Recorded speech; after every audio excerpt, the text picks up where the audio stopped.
Okay, I'm going to be making just a single loaf of sourdough. Uh, so I'm just showing you my basic procedure. So starting off with 100 grams of starter.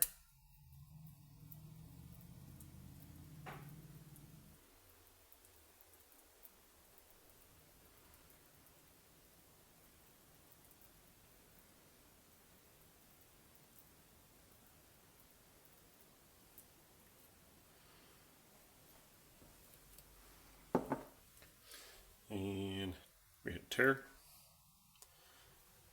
And then 350 grams of, I heated this up to about 95 degrees, just so it's kind of a little bit warmer. Temperature of your flour is going to affect it. That'll bring it back down a little bit.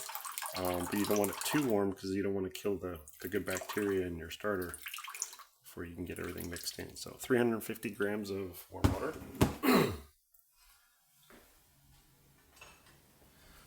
I usually like to mix that in a little bit before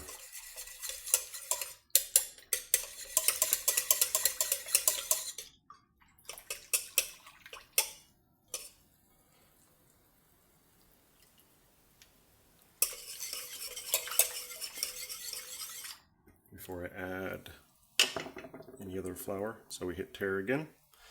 Okay, and then next I have already weighed out 400 grams of bread flour. We can add that in. And then tare. And then 100 grams of wheat flour.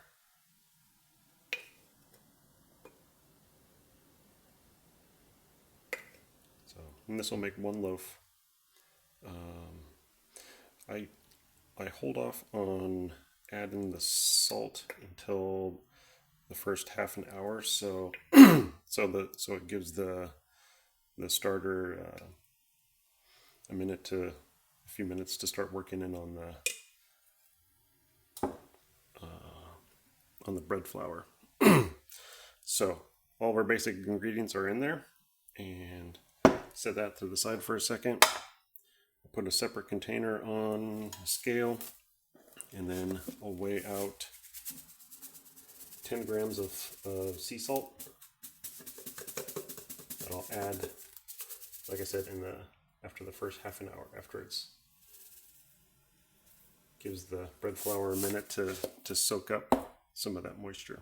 So we'll set that to the side, move our scale to the side, and from here I usually just get my hands into it and start mixing in all that flour.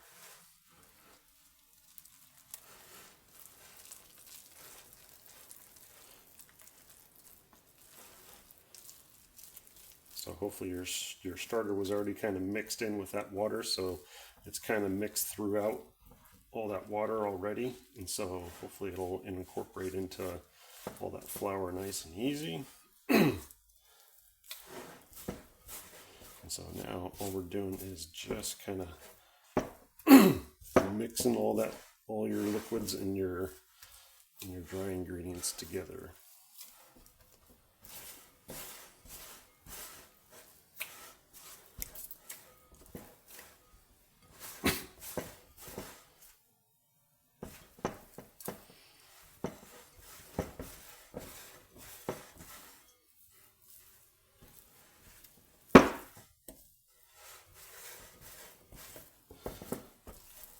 Some people do this in a KitchenAid mixer. Depends on the mixer you have.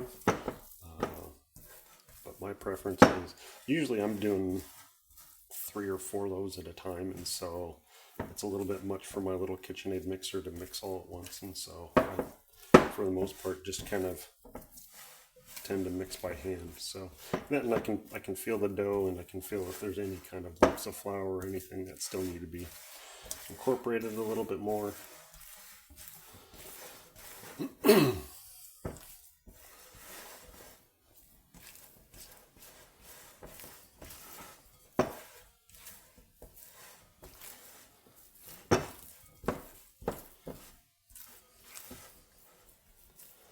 So ideally you're just kind of pulling it all together into one big ball ultimately. Kind of folding.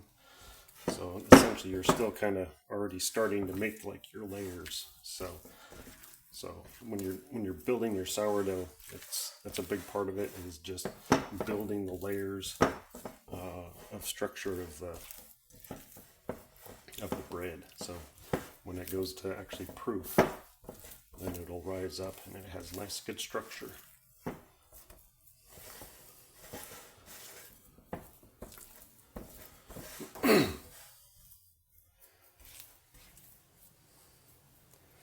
So then from there, we can take our bench scraper, clean off all of our hands so we keep as much of that dough as possible. And then we're also not sending it down our kitchen sink when we go to wash our hands off. So you want to minimize how much of your sourdough and dough you actually send down your kitchen sink, because I've never had an issue with it so far, but I've heard a lot of horror stories of backed up plumbing, because the sourdough will actually almost harden in drain pipes and stuff and almost become like a cement like. So you really don't want to send much down the drain.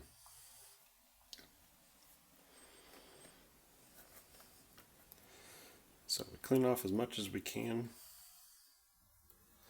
and we give our bowl a scrape. So we pull it all together, because that stuff will kind of dry on the sides also. So, and as you can see, we've got kind of a ball already started. And so we'll let it sit for about a half an hour, and then we'll incorporate our salt, and then we'll start our stretch and folds from there.